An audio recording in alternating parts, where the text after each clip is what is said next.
జగన్మోహన్ రెడ్డి చేపట్టిన బస్సు యాత్రకి ప్రజల దగ్గర నుంచి స్పందన కరువైందని జగన్మోహన్ రెడ్డి నిఘా వర్గాలు జగన్మోహన్ రెడ్డికి వార్నింగ్ ఇచ్చాయా?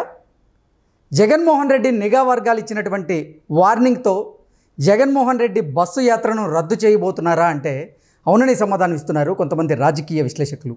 ఇక ఇదే అంశానికి సంబంధించి మనతో మాట్లాడేందుకు ప్రముఖ రాజకీయ విశ్లేషకులు కృష్ణకుమారి గారు మనతో ఉన్నారు. మేడంతో మాట్లాడదాం. మేడం నమస్తే. మేడం జగన్మోహన్ రెడ్డి చేపట్టిన బస్సు యాత్రపై ప్రజల్లో పెద్దగా స్పందన కరువైందని జగన్మోహన్ రెడ్డి నిఘా వర్గాలు జగన్మోహన్ రెడ్డికి వార్నింగ్ ఇచ్చాయని, దాంతో జగన్మోహన్ రెడ్డి బస్సు యాత్రను రద్దు చేయబోతున్నారు అంటూ కూడా ఒక వార్త ఇప్పుడు సోషల్ మీడియాలో చక్కర్లు కొడుతూ ఉంది.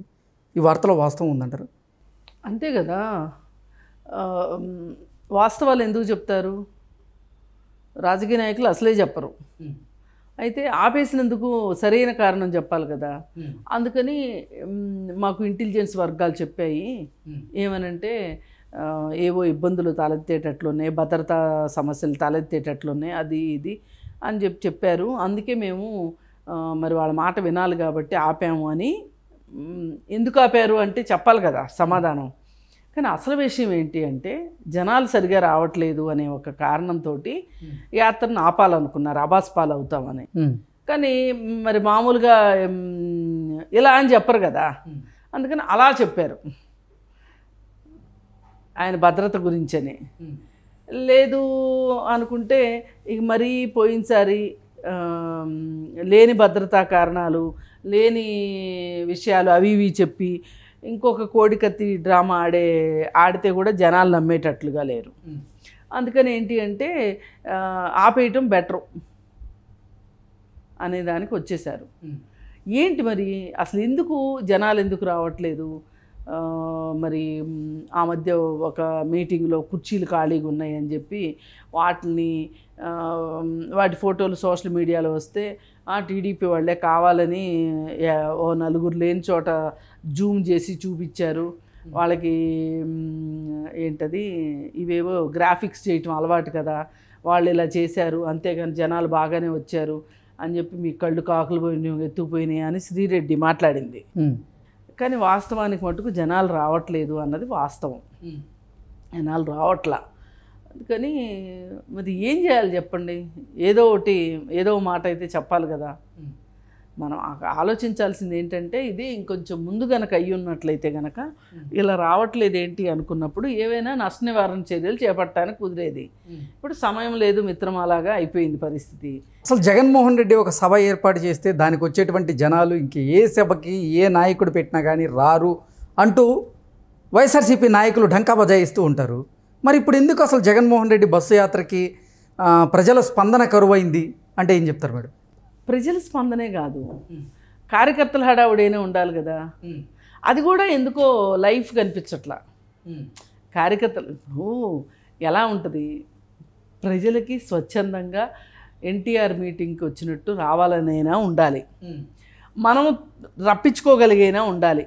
అంటే డబ్బులు ఇచ్చో బస్సులు అరేంజ్ చేసో లేకపోతే ఏదో ఒకటి చేసి చేయాలి. కానీ ఇక్కడ సీన్ రివర్స్గా కనిపిస్తుంది. అసలు తెలంగాణ ఎన్నికలకి ఆంధ్ర ఎన్నికలకి చాలా పోలికలు కనిపిస్తున్నాయి. అసలు ఎలక్షన్ ఒక 10 రోజులు 15 రోజులు ఉందనగా టీఆర్ఎస్ వాళ్ళు డబ్బులు తీయడం ఆపేశారు. అప్పుడే అర్థమైపోయింది టీఆర్ఎస్ ఓడిపోబోతుంది అని.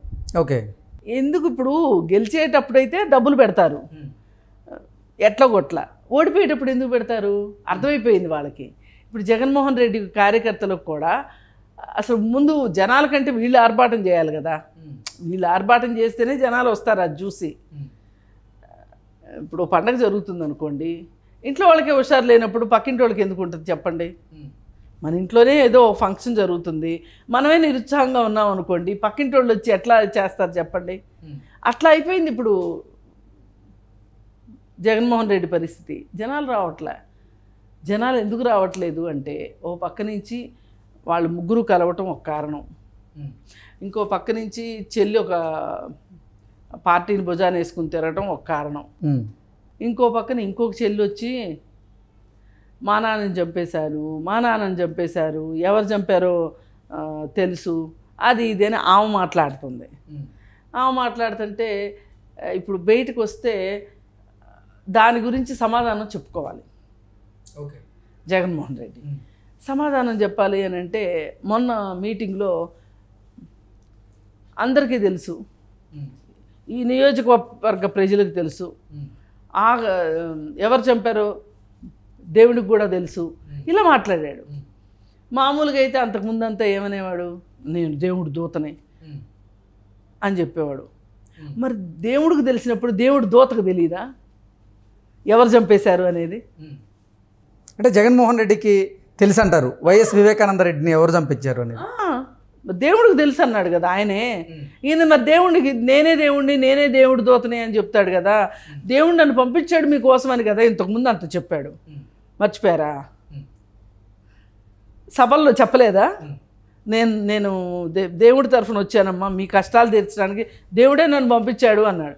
మరి అలాంటప్పుడు దేవుడు చెప్పడా? దేవుడికి తెలుసని చెప్తున్నాడు కదా ఇతను. ఎలా చెప్పగలిగాడు దేవుడికి తెలుసని? దేవుడు ఈయనకి చెప్తేనే కదా అది సంగతి. అందుకని ఎందుకు ఆగిపోయావయ్యా అంటే కారణం ఏంటి అంటే ఇంటెలిజెన్స్ చెప్పింది నీకు భద్రత ఇబ్బందులు ఉన్నాయి, నీ భద్రతకు సంబంధించి అని. ఇప్పుడు ఇంట్లో ఉంటే ఒక బాధ, ఇంట్లో లేకపోతే ఒక బాధ. బయటకు వస్తే జనాలు అడిగిన దానికి సమాధానం చెప్పాలి. మరి నువ్వు అమరావతి ఒక్కటి కట్టలేదు కదా, మనకు రాజధాని లేకుండా చేసావు, అది కూడా కాదు అంటే కనుక మీకు 3 రాజధానులు ఇస్తానన్నావు, మరి 3 రాజధానులు ఎక్కడా అని అడుగుతారు. మరి వైజాగ్ రాజధాని అన్నావు, నువ్వు ఒక్కడ వీలు కట్టుకుంటే సరిపోద్దా అంటారు. మరి పోలవరం సంగతి ఏంటి, చాలా వరకు కంప్లీట్ అయింది కదా, మరి దాని ప్రారంభోత్సవం ఎప్పుడు అని అడుగుతారు. మద్యపానం గురించి అడుగుతారు, మద్యపానం గురించి గట్టిగా అడుగుతారు. దశల వారీగా మద్యపానం అని చెప్పావు కదా నువ్వు, మరి అలాంటిది అట్లా చేయకోకుండా మందు రేట్లు పెంచావు, మందు రేట్లు పెంచితే జనాలు తాగటం తగ్గిస్తారని నువ్వే చెప్పావు కదా వక్ర భాష్యాలు. మరి అలా చెప్పినప్పుడు అయినా కానీ మందు ఎందుకు తాగుతున్నారు, మందు మీద ఆదాయం ఎట్లా వస్తుంది, ఇలా రకరకాల ప్రశ్నలు వస్తాయి. ఏంటి మరి అసలు మీ చెల్లికి నీకు పోట్లాట ఏంటి, అసలు మొన్న మీ అమ్మ వచ్చింది కానీ అసలు నీ వంక చూడట్లేదు, నిన్ను పట్టించుకోవట్లేదు అని అడుగుతారు. ఇవన్నీ ఉంటాయి కదా. మరి ఎవరు బాధలు అనుకుంటాయి, సీత కష్టాలు సీతాయి, పేత కష్టాలు పేతాయి. జగన్మోహన్ రెడ్డి కష్టాలు జగన్మోహన్ రెడ్డి, ఇది ఆయన పరిస్థితి. దేవుడు మాట్లాడతాడు నాతోటి అని కూడా చెప్పాడు ఒకసారి, గుర్తుందో లేదో మీరు మర్చిపోతున్నట్టున్నా. దేవుడు మాట్లాడతాడు నాతోటి అని చెప్పాడు ఒకసారి.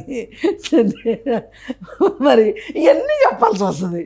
అసలు ఈ రహస్యాలు చెప్పేస్తే అట్లా జనాల్లోకి వస్తే మాట్లాడాల్సి వస్తుంది పరిస్థితి. అందుకని చెప్పి ఇంకా సజ్జల గారు ఉన్నారు కదా సర్వశాఖ మంత్రి, ఆయన పాపం లేదండి పిల్లోడికి కాస్త జ్వరం వచ్చిందండి అని చెప్తే బాగుంటుంది. ఆయన ఎక్కువసేపు అప్పుడంటే మొదటిసారి ఉత్సాహం ఉండింది, ఖచ్చితంగా ముఖ్యమంత్రిని అవుతానని జనాల్లో తిరిగాడు. కానీ ఆయనకి పెద్ద కిక్ ఇవ్వాల ముఖ్యమంత్రి పదవి కూడా. మళ్ళీ ముఖ్యమంత్రి అవ్వకపోతే మట్టుకు ఏం పోయింది అనే ఉద్దేశంలో ఉన్నాడు మావాడు అని వాళ్ళు చెవులు కొరుక్కుంటూ ఉండొచ్చు. సార్ ఎందుకు హుషారుగా లేరు అంటే అయిపోయింది, ఇంట్రెస్ట్ అయిపోయింది. పాతకాలంలాగా 5 టర్ములు 6 టర్ములు చెప్పుకోవడానికి అంత అవసరమా? ఇప్పుడంతా యూజ్ అండ్ త్రో వచ్చేసింది. ముఖ్యమంత్రి కూడా వచ్చింది ఒకసారి యూజ్ చేసుకున్నాం, త్రో చేసేస్తాం. కాలం మారింది, కాలంతో పాటు మనం కూడా మారాలి. అదే చంద్రబాబు నాయుడు అదే